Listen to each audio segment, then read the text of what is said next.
What's up mga kababayan, kamusta kayo dyan? So nag-out na nga tayo na maaga, alas 3 supposed to be, ang awas natin ay 4 dahil Friday ngayon. Sumabit-sabit pa. So magpaparestro nga pala tayo ng sasakyan dahil syempre renyuhan and then pati na lisensya. Kaya ibig sabihin, kaarawan ko ngayon. Wow! Kaya yun, magparestro tayo and then punta na tayo doon sa restoruhan ng sasakyan. Let's go!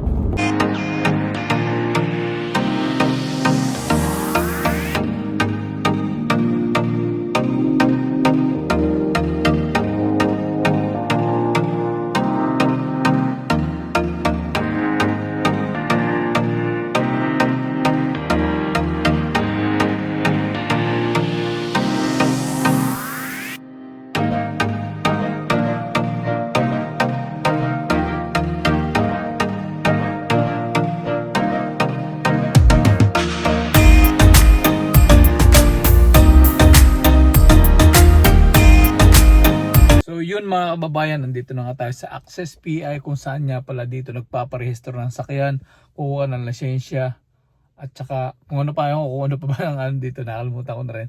So yun, papasok na tayo sa loob and then magpaparehistro tayo at hindi ko lang kung magkano yung magastos natin. And then nakakalimutan ko nga pala yung rehistro ng isang sasakyan. So siguro sa susunod na week na lang i-rehistro yun and then titignan natin kung magkano ang babayar natin. Mga kababayan, kuha natin yung medyo makalat yung ating rehistro. So bali wala tayong lagayan. Yung lagayan natin rehistro ay nandun sa sakya kinuha. So ito yung rehistro niya dito. So hindi ko napapakita. So bali tatlo lang kailangan natin requirements. Bali rehistro, ito yung inspection, tsaka itong insurance. Siyempre yung lisensya natin dahil mag-expire na rin expired na rin yung ating lisensya, kaya kailangan na rin natin mag-renew. So tara, papasok tayo sa loob. So yun nga mga kababayan, papasok tayo sa loob. So, nakakalimutan ko nga rin pala, madadagdagan niya pala yung bayar natin dahil nahuli nga pala ako nung nakaraan, na overspeeding nga pala ako nung nakaraan. So dala ko na rin nga pala yung resibo at syempre yung pambayad natin.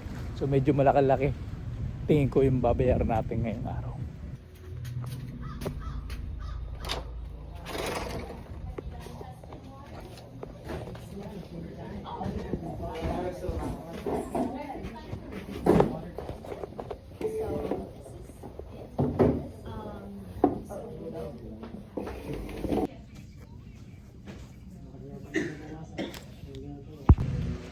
So yun mga kababayan, tapos na tayo magparehistro at saka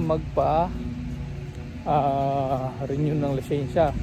Bali tatlong sasakyan niya pala yung rehistro. Naalala ko nga pala yung sasakyan na ko sa akin nakarehistro. So bali tatlong sasakyan and then yung license natin is sa sa 2 weeks pa bago dumating yung pinaka-ID niya. Pero meron akong temporarying lisensya.